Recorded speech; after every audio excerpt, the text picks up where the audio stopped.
Hello.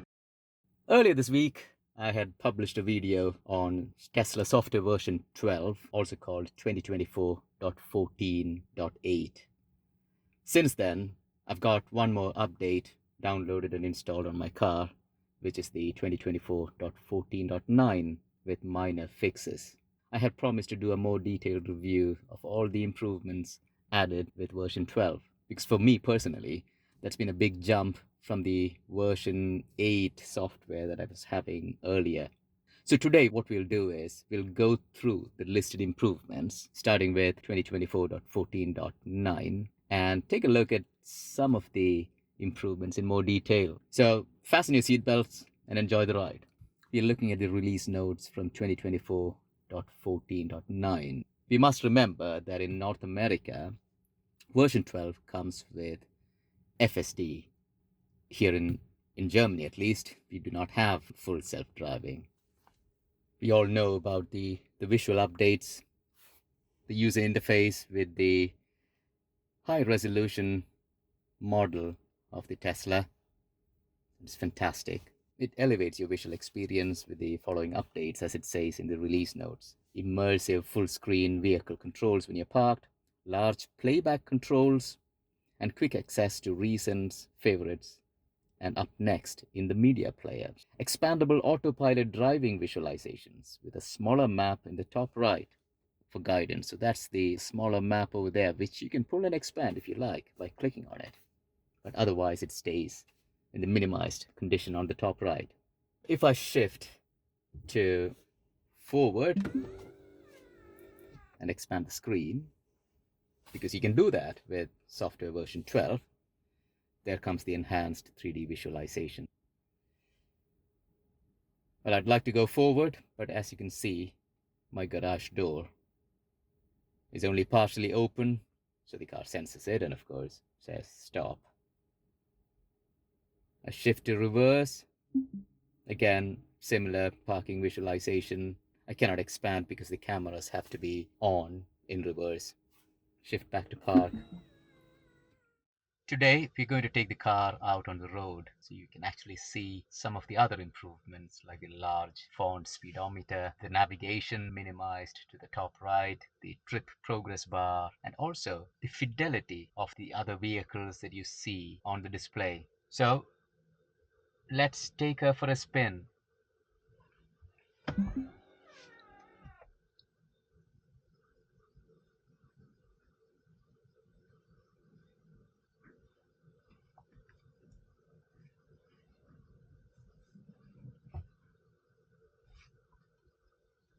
I've shifted to drive, but I can still minimize the navigation so you can see the enhanced 3D visualization that comes with the Spring Update. The Spring Update is actually a popular name for v12, also known as software version 2024.14, of which I had installed 2024.14.8 last weekend. But 2 days ago, I got a further update, 2024.14.9, which actually contains just minor fixes. So you can see the cars parked on the street. It recognizes multiple cars parked almost 20 meters away. And that wasn't there before. So let's go out onto the street.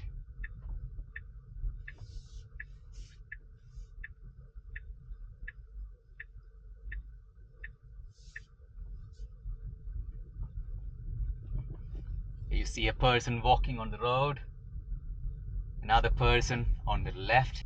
Well, in reality, there are two people and they're walking a dog, but it shows two people right now, but not the dog. Well, it did show the dog for an instant.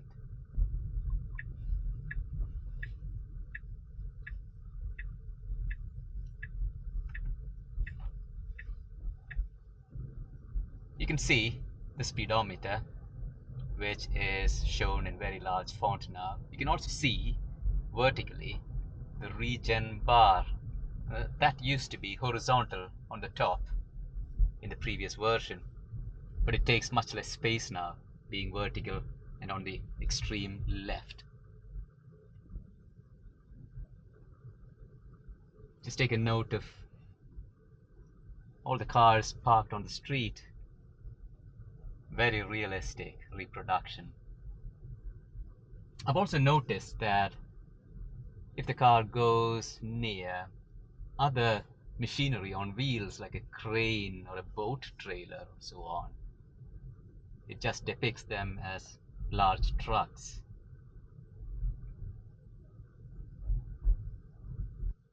So I've set a route in the navigation, and that shows up on the top right, as you can see.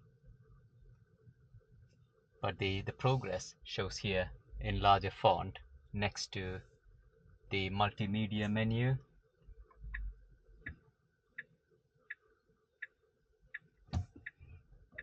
Did you see that car turning in the visualization? The blinkers came on even on screen, and that's fantastic. The version 12 software recognizes turn signals and brake lights of other cars around you. If you look at the navigation over here, it shows the next turn on the top left of the display, so that's closer to the driver and closer to the speedometer. And if I want to see the navigation larger, I just click there and it comes back to what resembles the display in the previous software version. You can always send it back by swiping to the right. And I can zoom this as well to a certain extent. Yeah, that's a maximum zoom level possible.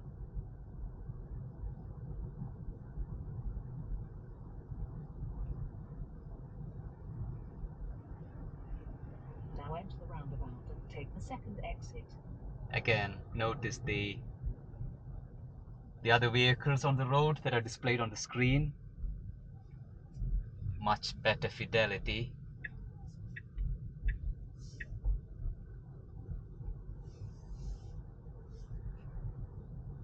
By the way, I must mention that after having driven the Tesla Model 3 Highland for almost 6 months now, I've gotten quite used to the turn signal buttons on the steering wheel. So we were on a roundabout just now, and I'm almost calibrated to the exact position on the wheel in the turned position where I can find the buttons.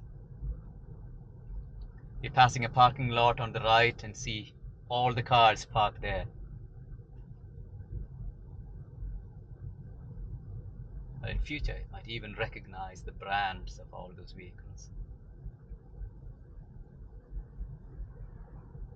I guess the detection of turn signals and brake lights on neighboring cars is a recognition of the fact that the software is quite prepared for full self-driving.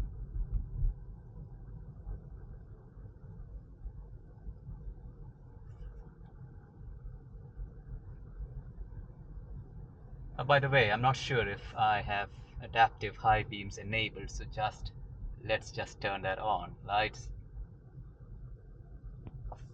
Sometimes I have to turn that on and off for it to come on. Well, it is on.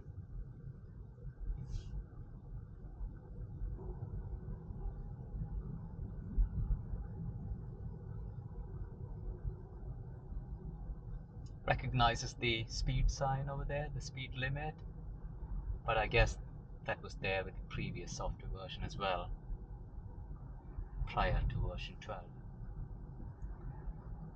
I wonder what happens if I tap this turn. Okay, it maximizes the navigation. Are there changes to the air conditioning controls or the cabin temperature controls? I don't think so, not in the new update anyway. But again, it's amazing that the car is able to sense pedestrians and cyclists and cars parked almost 5 to 6 meters away. In 300 meters, enter the roundabout. Well, I was hoping to encounter more traffic on the roads so that I could actually demonstrate some of the turn signals and brake lights in the visualization. I hope we get to a traffic light with sufficient traffic in order to show that. I think we'll do a short run on the autobahn before wrapping up this drive.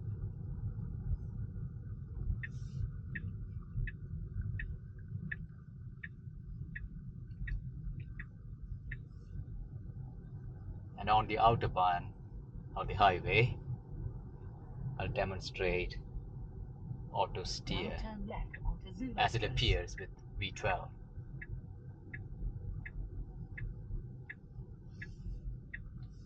All the traffic lights at this junction have been switched off, and therefore the car also doesn't show any lights.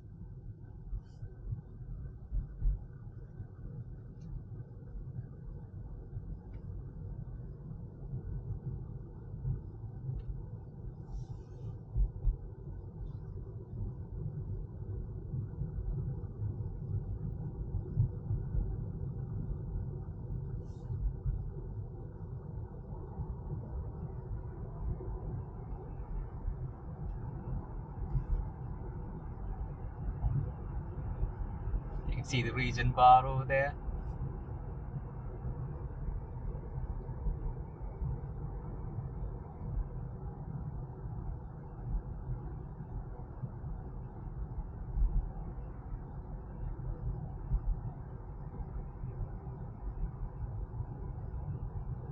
Green lights.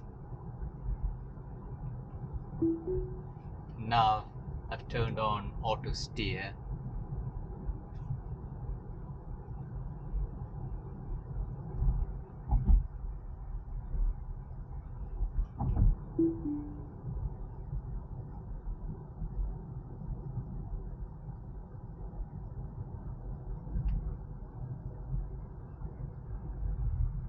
So I'm going to follow a car up front right now and see if its brake lights get captured on our visualization, so you can actually see the car out there. It's a bit far out, maybe 50 meters.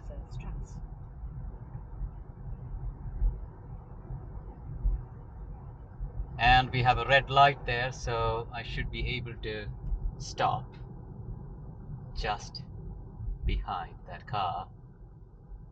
Oh no, we got a green.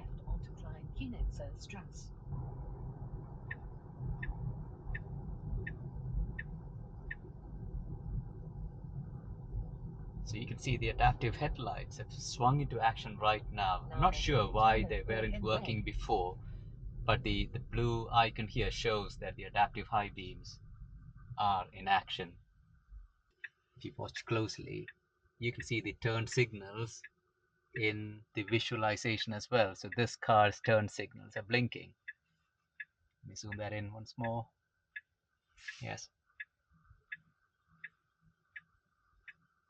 Looks like it's a rather long wait at this traffic light to turn left.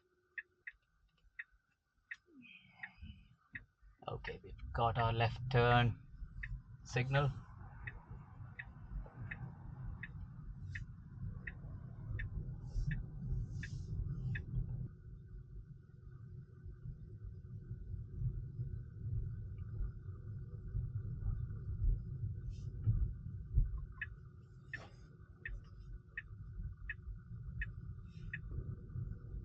I don't understand why adaptive high beams turn off and on sporadically, but there must be some logic to it. Maybe because we are in an illuminated zone, they've switched off for now. Driving through the shopping area. In 200 meters, turn right.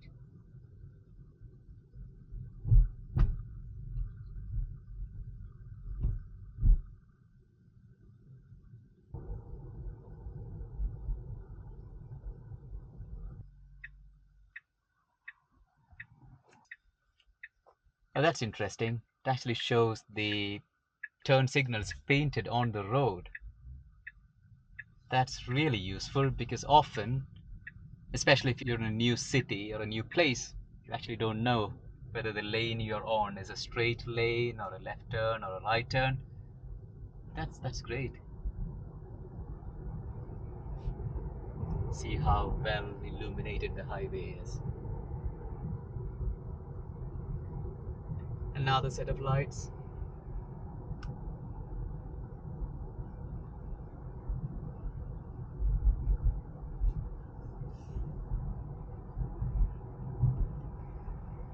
You can see the pixels turning on and off when there is oncoming traffic with these adaptive headlights.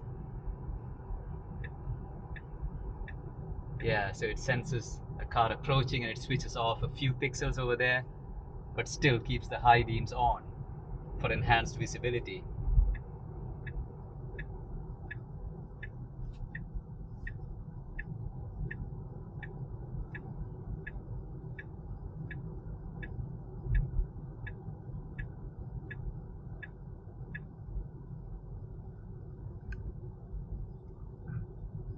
Come to another set of traffic lights and they are red, and you do see them as red on the display as well. So we stop, and if you watch the arrows on the lane that we are on, it is indeed a right turn lane, and the other one is a left turn lane. And I think this is an improvement with V12. It wasn't there before, I'm sure.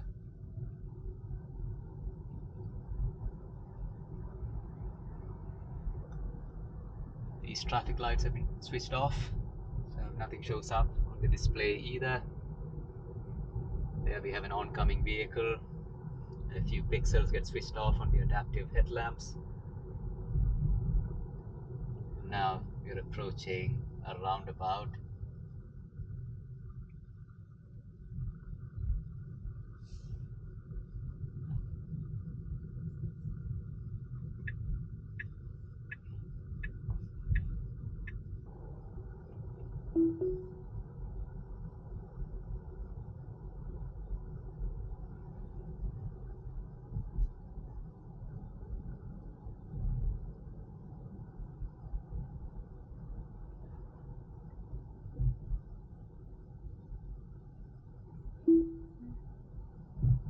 Over there I had a bit of struggle with auto steer, probably because there is no center line on the road. There's just a white line on the right edge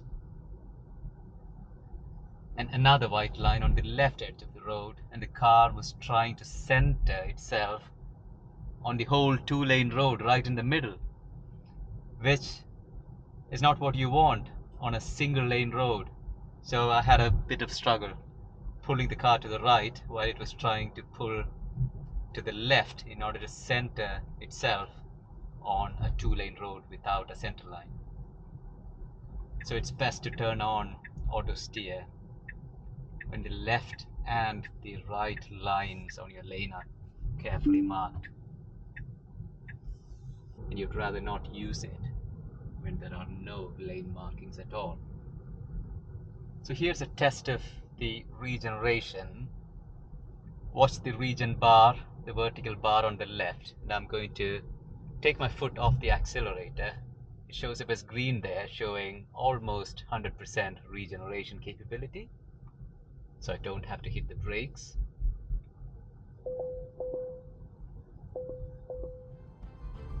And that's it for now. I hope you enjoyed the video as much as I enjoyed making it. If you're interested in more, please like and subscribe.